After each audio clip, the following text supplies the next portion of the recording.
दोस्तों, इस वक्त ये जो खबर आपको देने जा रहे हैं, ये खबर आपको जितना परेशान या खुश कर सकती है, उससे कहीं ज़्यादा ये खबर अमेरिका के लिए परेशानी की खबर है। जी हाँ, ईरान को साथ मिल चुका है चाइना और रशिया का। ये बात अब बिल्कुल आया हो गई है। आपको ये बता दें कि ईरान ने चीन और रूस के साथ मिलकर 17 फरवरी को ही स्ट्रेट ऑफ हॉर्मुज़ में मुश्तरका यानी जॉइंट नेवल एक्सरसाइजेस की हैं। ये बहुत बड़ी खबर है। ईरान की जो नेवल फोर्सेस हैं, उसके साथ साथ रूस की नेवल फोर्सेस और चाइना की जो नेवी है, इन तीनों का जॉइंट ऑपरेशन हुआ है। और ये तीनों का जॉइंट ऑपरेशन कहाँ हुआ है? स्ट्रेट ऑफ हॉर्मुज़ में। स्ट्रेट ऑफ हॉर्मुज़ काफ़ी टैक्टिकली इंपॉर्टेंट इलाका है। ये naval exercises maritime security belt 2026 के उन्वान से मुनक़्क़िद की जा रही है। रूसी सदारती माविन और मैरीटाइम बोर्ड के चेयरमैन निकोलाई पात्रुशेव ने एक रूसी अखबार को बताया कि ऐसी मशक़ें मगरबी ममालिक की जानिब से इख्तियार की जाने वाली गन बोट डिप्लोमेसी का मुकाबला करने के तनाजुर में निहायत अहम साबित हुई है, ख़ास तौर से ईरान के इर्द गिर्द।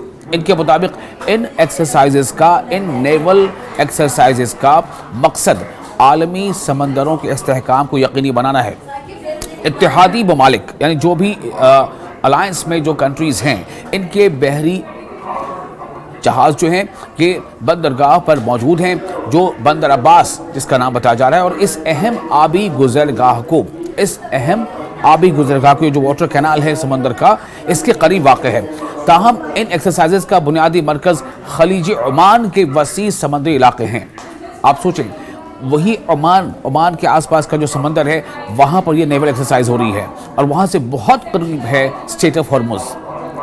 तो ये मशक़ें आबनाए हॉर्मुज़ यानी स्ट्रेट ऑफ हॉर्मुज़ के दहाई से शुरू होकर बहरे ओमान और शुमाली बहरे हिंद यानी इंडियन ओशन का जो उत्तरी इलाका है, वहाँ तक फैली हुई है। इतने बड़े एरिया में यहाँ पर नेवल एक्सरसाइज चल रही है, जिसमें ईरान की बहरिया यानी नेवी शामिल है, चाइना की बहरिया, चीन की नेवी शामिल है और रूस की नेवी शामिल है।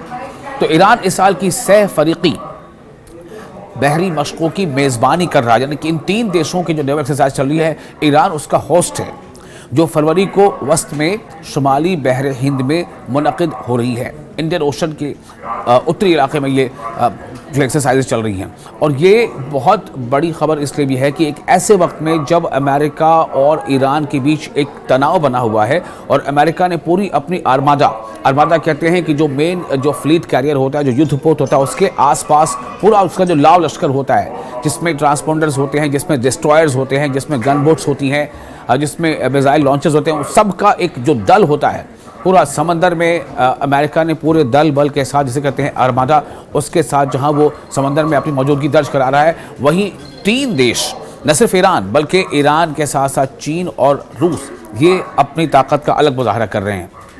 तो रूस बहरी जो रशियन बाल्टिक बेड़े का कॉर्वेट जहाज़ फ्लीट मुश्तरका बशको, जिसका नाम है स्टॉइकी, इसे डिस्ट्रॉयर के नाम से भी जाना जाता है।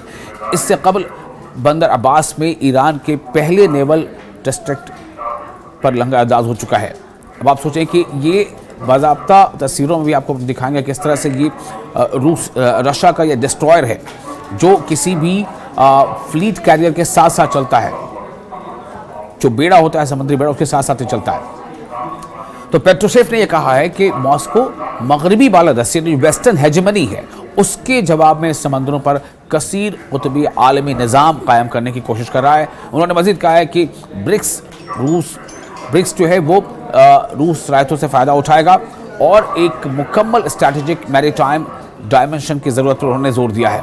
यानी कि अब इसमें देखिए ब्रिक्स का भी नाम आ गया है। आपको ने पहले बताया था कि किस तरह से ये तमाम देश, और इसीलिए एक दिन पहले जो आपसे मैंने कहा था कि जब खामनेई ने खुद इस बात को डायरेक्टली अमेरिका को इंतबाह देते हुए कहा था कि अमेरिका अपने जिन समुद्री बेड़ों के बल पर धमकियां दे रहा है, उसे मालूम होना चाहिए कि हमारे पास उससे ख़तरनाक ऐसे हथियार हैं जिनसे हम अमेरिका के समुद्री बेड़े को डुबो सकते हैं। हमारे पास ऐसे हथियार हैं जो हम उनके तमाम बेड़ों को समंदर में गर्काब कर सकते हैं, उसे डुबो सकते हैं। और अब देखिए कि ये तीन देशों के एक साथ जो नेवल एक्सरसाइज चल रही है, जिसमें ईरान शामिल है, चीन शामिल है, रूस शामिल है, क्या ये अमेरिका के लिए एक बहुत बड़ा धचका नहीं है? ईरान के जो नायब सदर हैं यानी वाइस प्रेसिडेंट मोहम्मद रज़ा आरिफ, उन्होंने इन इंतबाहात पर रद्दअमल देते हुए कहा है कि मुल्क हालत जंगी तैयारी में है और ईरान अपने दिफा के लिए, अपने डिफेंस के लिए पूरी ताकत इस्तेमाल करेगा। इस्लामिक जमहूरिया के अली खामनेई जो सुप्रीम लीडर हैं, बार बार कह चुका हम, सुप्रीम लीडर अली खामनेई ने हाल ही में खबरदार किया है कि अगर ईरान के खिलाफ कोई फौजी कार्रवाई की गई तो तेहरान अमरीकी तैयारा बरदार बहरी जहाज़ों को समंदर की तह में डुबो देगा। उन्होंने मजीद कहा कि दुनिया की सबसे ताकतवर फौज को भी कभी ऐसा धचका लग सकता है कि वो अपनी जगह से उठ ना सके। तो अली खामनेई ने बताया कि पहली ब्रिक्स विल फॉर पीस 2026, या आप सोचें इसका जो उन्वान था, पहली मश्क जो जनवरी में जनूबी बहरे ओकियानूस में मुनक़िद होती थी, जिसमें रूस, चीन, ईरान, मुत्तहिदा अरब अमारात और जनूबी अफ्रीका ने शिरकत की थी।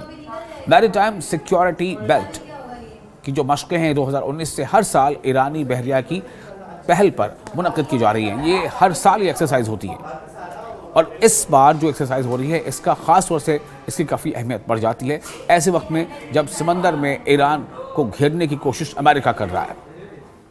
और अब ये अपनी 8वीं सालाना मश्क है। ये जो जॉइंट ऑपरेशन है, हम कह रहे हैं कि नेवल एक्सरसाइज है, जिसमें ईरान शामिल है, चीन शामिल है, रूस शामिल है। ये 8वीं बार हो रहा है, चूँकि ये हर साल होता है और ये 8वीं सालाना मश्क है। इनमें ईरानी बहरिया पासदारान इनकलाब यानी IRGC का जो नेवल विंग है उसकी नेवल फोर्स और चीन और रूस की बहरी अफवाज के यूनिट्स हिस्सा ले रहे हैं।